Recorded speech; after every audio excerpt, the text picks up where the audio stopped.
رات کو 1 بجے میں امی کے کمرے سے گزرا تو مجھے امی کے کمرے سے عجیب سسکیوں کی آواز آ رہی تھی۔ میں بڑا حیران ہوا کہ آخر امی کے ساتھ ایسا کیا ہو رہا تھا جس کی آواز باہر تک آ رہی تھی۔ جب میں نے دروازے کو کان لگا کے سنا تو میری امی میرے ابو کو کہہ رہی تھی کہ اور زور سے کرو، اور زور سے۔ میں نے ادھر ادھر دیکھا کہ کوئی سراغ ڈھونڈوں تاکہ میں اندر کا منظر دیکھ سکوں۔ جب میں نے کمرے کی کھڑکی کو ہاتھ لگایا تو کھڑکی کھلی ہوئی تھی۔ میں نے جب آہستہ سے کھڑکی کھولی اور اندر کا منظر دیکھا تو میرے ابو نے میری امی کو بالوں سے پکڑا ہوا تھا اور گاڑی کو فل سپیڈ میں ریس دی ہوئی تھی۔ یہ منظر دیکھا تو مجھ سے کنٹرول نہیں ہو رہا تھا۔ میرا دل کہہ رہا تھا کہ ابھی ابو کی جگہ امی کو میرا نام شاہزین ہے اور میں 20 سال کا ہوں۔ کم عمری میں مجھے ساری باتوں کی سمجھ آ گئی تھی۔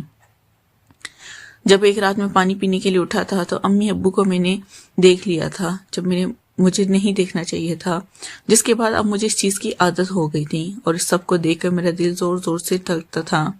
یہ سب دیکھنے کے بعد اب تو جیسے مجھے نیند بھی نہ آتی تھی۔ میں ہر وقت انتظار کرتا رہتا کہ کب ابو امی کے پاس جا کر اس سارا کچھ کریں، اور میں نے دیکھ کر اب چلتے پھرتے میں امی کے وجود کا جائزہ لیتا رہتا۔ امی پر میرا دل آ چکا تھا۔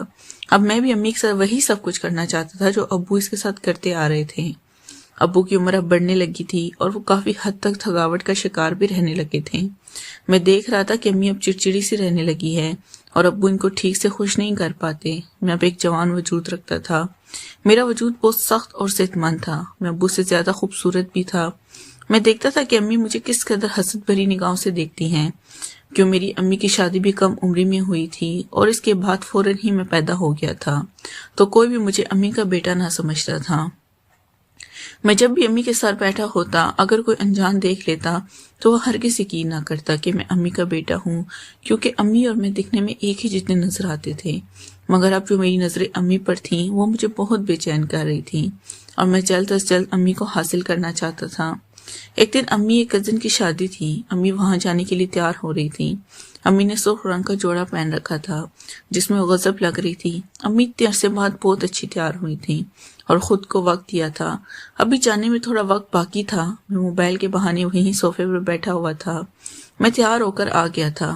اب مجھے امی اور ابو کے ساتھ شادی میں جانا تھا، مگر میں بہانے سے بار بار امی کو دیکھ رہا تھا۔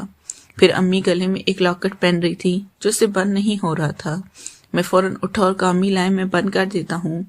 امی میری اس بات پر بہت خوش ہوئی اور کہنے لگی کہ اب تمہیں بھی عورتوں کے کام کرنے آ گئے ہیں، کیا تمہاری بیوی کے تو مزے ہوں گے، کیونکہ اس کا شوہر پہلے سب کچھ سیکھ چکا ہے۔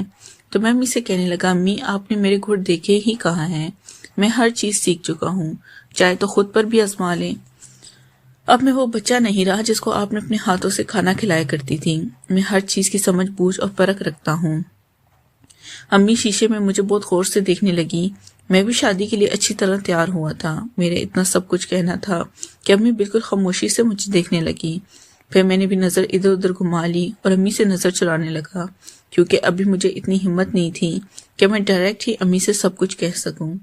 تھوڑی دیر بعد ابو نے گاڑی کا ہارن بجایا تو امی اور میں بھائی کی طرف آ گئے۔ میں نے گاڑی کا شیشہ اپنی طرف موڑا ہوا تھا۔ ابو گاڑی چلا رہے تھے جبکہ امی بیک سیٹ پر بیٹھی ہوئی تھی۔ میں مسلسل شیشے میں امی کو ہی دیکھ رہا تھا۔ امی میری یہ حرکت نوٹ کر چکی تھی، مگر وہ کچھ بھی بول نہیں رہی تھی۔ شادی کا فنکشن اٹینڈ ہوا۔ رات دیر ہم لوگ گھر آ گئے۔ ابو آ کر ہی سو چکے تھے۔ میں باہر سین میں کانوں میں ایئر فون لگا کر فون میں گانے سن رہا تھا اور واک کر رہا تھا۔ تب یہ اچانک امی باہر آئیں اور مجھے اس طرح دیکھ کر حیران ہوئی اور کہنے لگی، سلمان ابھی تک تم سوئے نہیں ہو، اس وقت تک کیوں جاگ رہے ہو؟ پھر میں نے امی سے کہنے لگا، امی کیا کروں، میرے وجود میں ایسی بے چینی توڑ رہی ہے جو مجھے سونے ہی نہیں دے رہی۔ امی نے چونک کر میری طرف دیکھا اور ہنس پڑی، کہنے لگی، اچھا جی، تو کون سی بے چینی نے میرے بیٹے کو آگے لگا رکھا ہے، مجھے بھی ذرا پتہ چلے۔ تو میں امی سے کہنے لگا کہ آپ اور ابو تو مزے لے کر سو جاتے ہو، میں ساری رات تڑپتا رہتا ہوں۔ امی نے اتنی کھلی ڈلی بات سن کر مجھے حیرانگی سے دیکھا، پھر کہنے لگی، اچھا تو اب میرے بیٹے کو ایک بیوی چاہیے۔ پھر میں امی سے کہنے لگا کہ نہ بابا نہ، اتنی سی عمر میں مجھے ان جمیلوں میں نہیں پڑنا۔ تو امی کہنے لگی، پھر کیا بات ہے اور کیا کہنا چاہتے ہو، تم ذرا کھل کر کہو۔ میں نے امی سے کہا، مجھے ذرا چائے بنا کر دیں، مجھے سر میں بہت درد ہے، شادی کے ہنگامے کی وجہ سے میرا سر کافی دکھ رہا ہے۔ پھر امی میرے لیے چائے بنانے چلی گئی۔ میں دل ہی دل میں خوفزدہ ہو رہا تھا کہ مجھے امی سے اپنی فرمائش کر دینی چاہیے یا نہیں۔ موقع اچھا تھا، اگر امی مجھ سے ناراض ہو گئی تو پھر میرا کیا ہوگا؟ میں اسی کشمکش کا شکار تھا، مگر کیسے بھی کر کے مجھے امی سے بات تو منوانی ہی تھی، کیونکہ میرے پاس دوسرا چارہ بھی نہیں تھا، اور میں اتنی کم عمر میں شادی کر کے اپنا مستقبل بھی برباد نہیں کرنا چاہتی تھی۔ امی نے مجھے چائے بنا کر دی اور بغیر مجھ سے کوئی بات کیے کمرے میں چلی گئیں۔ ہم تین رات کو ایک ہی روم میں سویا کرتے تھے، کبھی کبھی سردیوں میں اپنے کمرے میں سو جایا کرتے تھے، مگر اکثر رات کے 11 بجے میں کمرے میں چلا جاتا۔ اس سے پہلے میں اپنے کمرے میں اپنی پڑھائی کیا کرتا تھا، تب تک امی ابو بھی کھانا کھا کر فارغ ہو جاتے تھے۔ پھر میں اپنے بستر میں لیٹ جاتا۔ رات کو 1 یا 2 بجے قریب جب ابو امی کو اٹھاتا تو اس کے آخر پہ میری بھی آنکھیں کھل جاتی، مگر کبھی بھی میں ان پر یہ ظاہر نہ کرتا کہ میں آپ لوگوں کو دیکھ رہا ہوں۔ کمرے میں بالکل ہلکی سی روشنی تھی جس سے کسی کا چہرہ بھی واضح نظر نہ آتا، مگر میں اچھی طرح واقف ہو گیا تھا کہ وہ لوگ کون سا کھیل کھیل رہے ہیں۔ آج جب میں کمرے میں داخل ہوا تو وہی مدھم روشنی چل رہی تھی۔ میں اپنی جگہ اپنے بستر پر سو گیا۔ تقریباً 3 بجے تک ابو نے امی سے ہلکی ہلکی سرگوشی کرنا شروع کی، جس سے میری آنکھ کھل گئی۔ اب میں ان دونوں کو کمبل سے آنکھیں باہر نکال کر دیکھنے لگا۔ یہ سارا منظر میری آنکھوں کے سامنے کسی فلم کی طرح چل رہا تھا۔ جب ابو اپنی بازی کھیل چکے تو نڈال ہو کر لیٹ گئے، مگر میں دیکھ رہا تھا کہ امی مستقل بے چین ہوئی جا رہی تھی، شاید ان کی ضرورت ابھی پوری نہ ہوئی تھی، وہی کروٹیں بدل رہی تھی۔ میرا جی چاہ رہا تھا کہ ابھی اٹھ کر ان کے ساتھ ہی لگ جاؤں، مگر ابو کے ہوتے ہوئے یہ سب ممکن نہیں تھا۔ یہاں میں تڑپتا ہوا لیٹ گیا، وہاں پر امی، پھر نہ جانے رات کے کس پہ میری آنکھ لگ گئی اور میں سو گیا۔ اگلی صبح میری آنکھ کچھ دیر سے کھلی تھی۔ اگلے دن اتوار کا دن تھا، اس لیے امی نے مجھے اور ابو دونوں کو نہ اٹھایا تھا۔ 10 بجے ناشتہ تیار کر کے ہم دونوں کو اٹھانے آئی تھی۔ جب میں باہر آئی تو امی کے سارے بال گیلے تھے اور انہوں نے ٹاول نہ لپیٹا ہوا تھا، بلکہ ایسے ہی اپنے بالوں کو کھلا چھوڑا ہوا تھا۔ ان کے بالوں سے گرتا پانی انہی کپڑوں پر گر رہا تھا، جو کپڑوں کو بھی گیلا کر رہا تھا، جیسے اب سارا نظارہ صاف دکھائی دے رہا تھا۔ امی کی میری طرف پیٹھ تھی، میں بہت غور سے انہیں دیکھے جا رہا تھا۔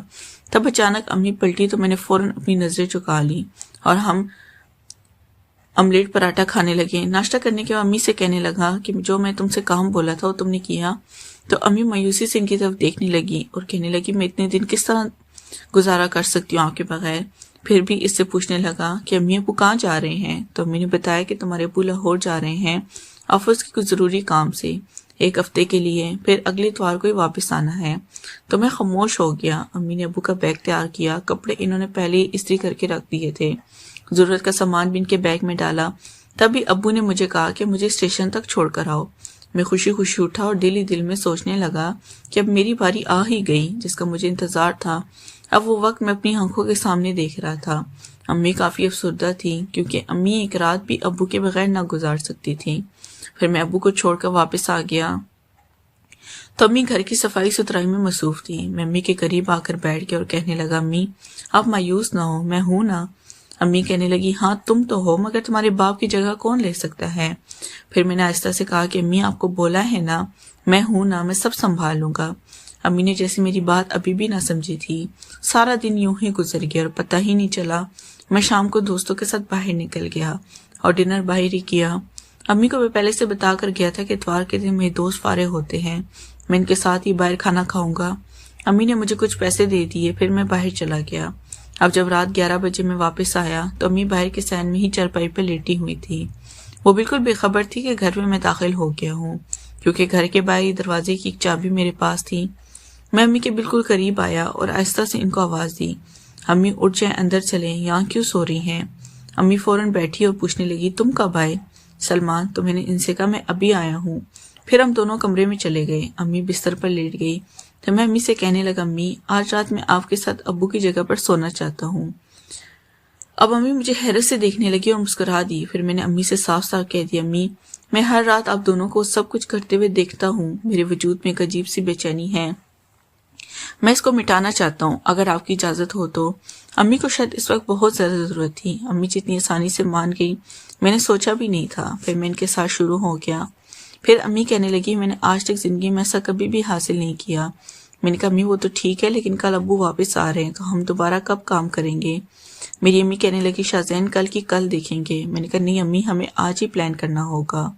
میری امی کہنے لگی میرے دماغ میں ایک ترکیب ہے، اگر تم میرا ساتھ دو تو۔ میں نے کہا وہ کیا؟ امی میری کہنے لگی جب تمہارے ابو آج میں ان کو بولوں کہ میں اپنی امی کے گھر پنجاب جا رہی ہوں، اصل میں نانو کا گھر یہ رحیم یار خان کی چھوٹے سے گاؤں میں تھا، تمہارے ابو پنجاب جانے کی اجازت دے دے گا۔ نیکسٹ پارٹ کے لیے چینل کو لازمی سبسکرائب کریں۔ شکریہ۔